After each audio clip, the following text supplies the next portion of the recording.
พี่หูไปเลยมาจับใหญ่สับเลยเอาสองมือจะเลยต้องน้ำช่องโตกับประจักษ์นี่จกมันลูกหมูมันตัวเดียวว่าแจ๊คหลายตัวจกเข้าไปเดี๋ยวบ่เอาจับมั้งพูดเลยมาลูกพูดแล้วย่างน้ำมั้งเอายังอีกพอโอ้ my god โอ้ my god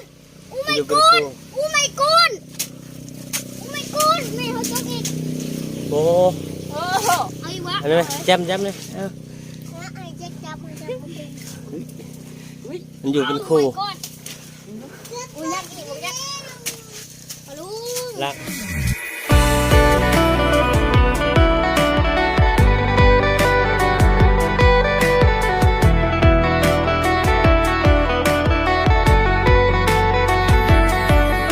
สวัสดีปลาลุงเอฟซีมัดสุขุสุคนยินดีต้อนรับเข้าสู่ช่องอึ่งแฟมิลี่มันก็เฮากับซีพากันไปนะดูดปลาเนาะพี่น้องตามห้วยห้องแล้วเนาะตอนนี้กำลังเตรียมงานสบายดีเด็กๆสบายดีเลยสบา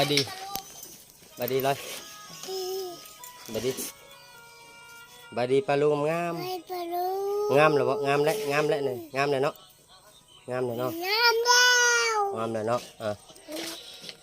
สบายดีปะลูกสบายดีรูปรอ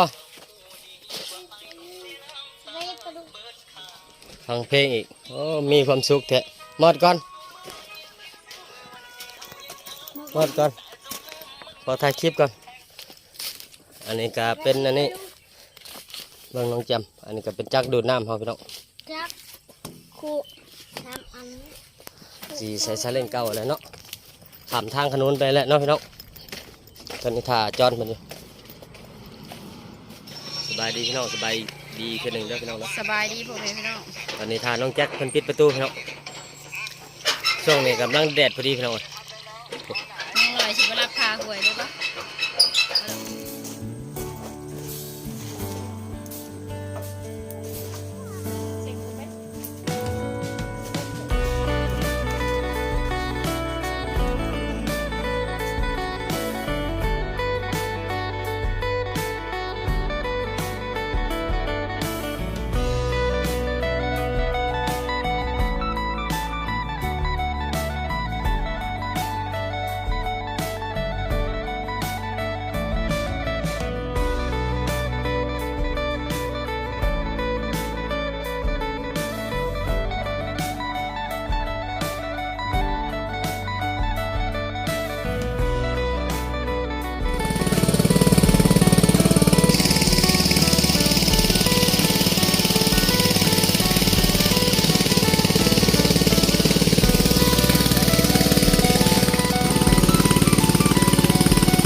เห็นบางหูมาให้เจ๊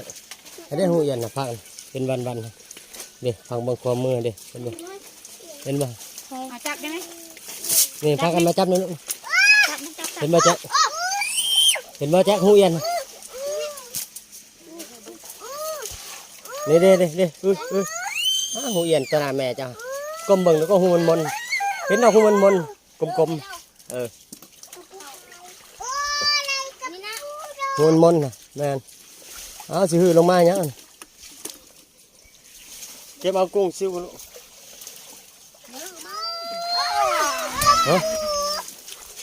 ดีเก็บนี่เก็บนี่ไปลองเลยนี่อันนั้นกระปูน้อยฮะกระปูหน้ากระปูนั่นนะกระปูขายกระปูน้อย เก็บแล้วเก็บ เห็นบอกหูเป็นหูกับบ่ มาเก็บนะแจ้ง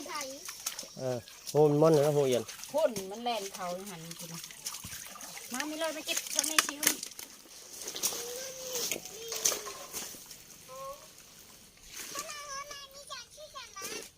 มันน้ำไหลลงมานี่บ่ จับเลย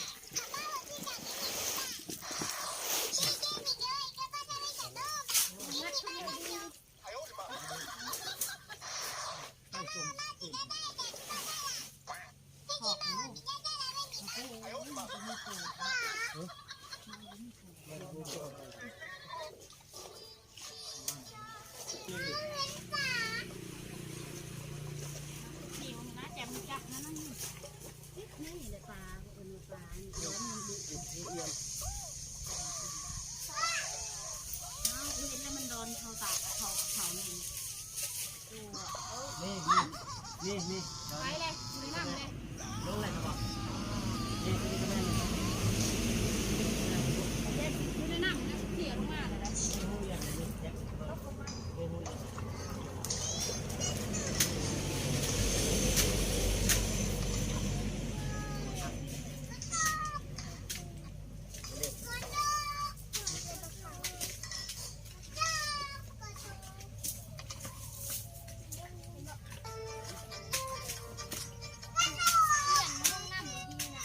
นี่ไม่บอกป้าเอาไว้เลย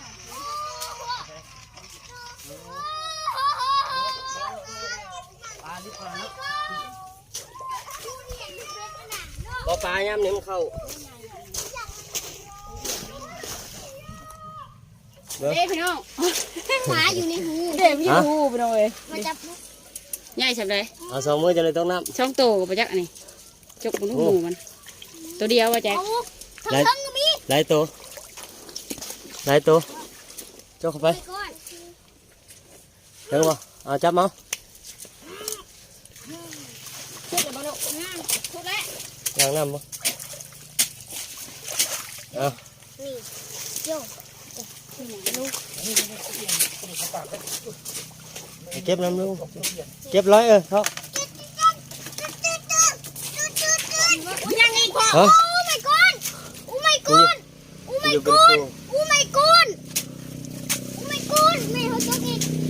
โอ้ โอ้โห เอาอีกวะ อันนี้ไหมแจมเลยเอา ไอ้เจ๊จับมันจะเป็น มันอยู่เป็นคู่ โอ้ my god โอ้ยยักษ์อีกโอ้ยยักษ์ฮัลโหล ละ นี่เห็นบอกลุงมันอยู่ในหู ต้องโตกระตุกทำบ้านเล็ก แค่มืด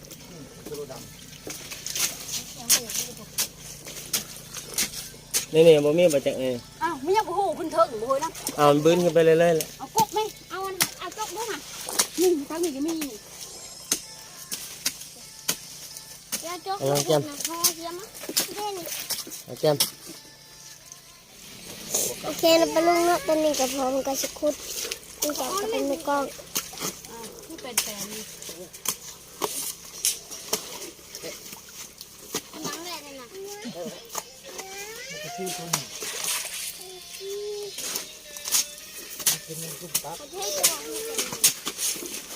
ย่างได้อันน่ะกบมาย่างเลยกบอีกแล้วก็เนาะ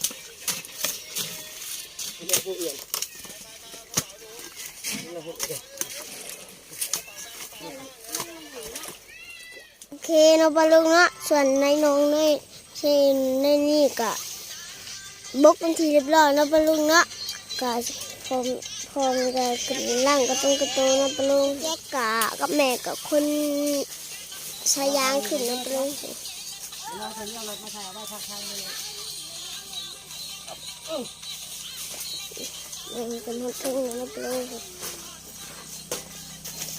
พวกมันก็แบกจักขึ้นตามหลังเนาะปะลุงเยี่ยมก็หาเก็บปลาซิวเนาะปะลุงเนาะ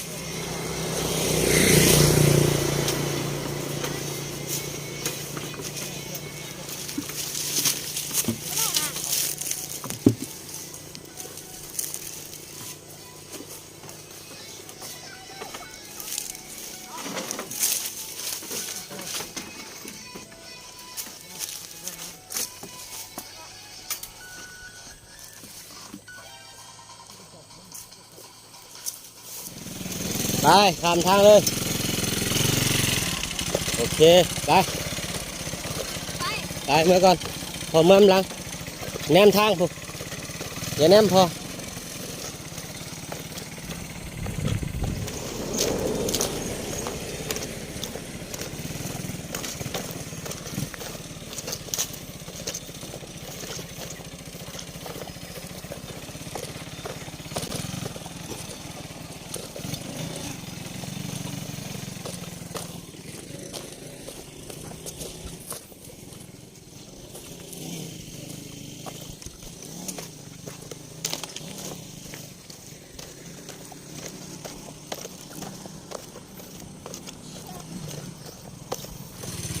ไปห้องน้ำไปเลยใกล้ห้องน้ำไปเลยล่างโอเคโอเค มัน50,000เนาะ ฮะเบิ้ง มื้อนั้นเฮาดูด2ลิตรเอาไปเยอะกิน เบิ้งไปเบิ้ง อันนี้น้ำมัน เขาเลี้ยง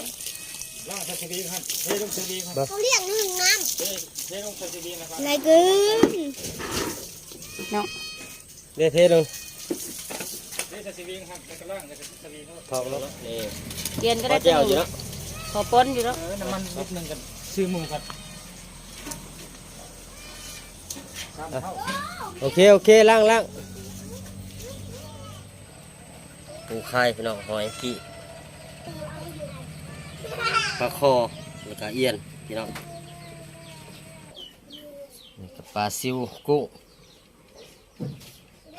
ปลาขาวม่อนพี่น้องเนาะนี่ก็คือผักกับมะกอกผักกระโดนผักเต้าพี่น้องผักนอกผักกับที่กินกับก้อยแหละเนาะมาใส่ตู้เย็นไว้ก่อนเนาะพี่น้อง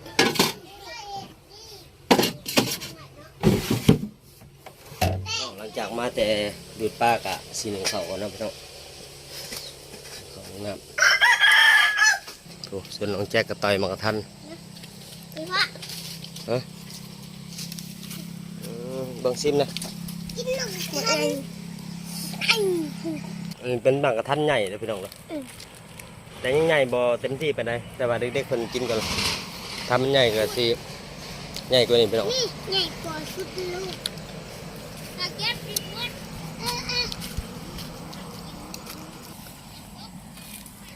เสียต่ออีกบ่เนี่ยมันน้อยเพิ่นบ่ อ่ะทางนี้สิปลูกมะแตงสิปลูกมะเขือนี่เขาเอาซื้อนี่ปลูกมะแตงก่อนเนาะเราจะเป่งน้ำถ้าผลลองเป่งดำลงมาเลยสบายทั้งพุ่นก็อยากได้อยู่แต่มันแข็งกินนึง เป็น น้ น้ ำใส่ยางเนี่ยเขาเอาซื้อนี่แหละพอดีเลย ำตอนนี้ก็ประมาณ เนาะ 4 โมงพี่น้องก็โอเคพี่น้องก็อื่นก็สิได้ขอจบคลิปปิดคลิปเพียงสำเร็จเนาะก็ฝากกดไลค์ฝากกดแชร์กดซับสไครต์เป็นกำลังใจคือเก่าปาลุง FC ทุกคนที่เข้ามาติดตามชมคลิปมาอื่นแต่ต้นจนจบโดยที่บ่คำโฆษณาเนาะพี่น้องเนาะก็ผู้ใดเข้ามาชมคลิปมาอื่นก็ฝากกดไลค์กดใจคนละ1 ดวงเนาะพี่น้องเพื่อมีกำลังหรือว่ามีเพื่อนเรามีหยังพอได้มีกำลังใจสู้ต่อทำคลิปใหม่ๆให้พี่น้อง FC ได้เบิ่งอีกเนาะสำหรับคลิปนี้อึ่งแฟมิลี่ลาพี่น้องไปก่อนบอกว่าพังไทยพังลาวแล้วก็ทุกคนต่างประเทศเนาะเข้ามาชมคลิปลาไปก่อนพี่น้องสบายดีจ้ะ สบายดีพ่อแม่พี่น้อง ลาไปก่อนพี่น้องพบพ่อในคลิปหน้า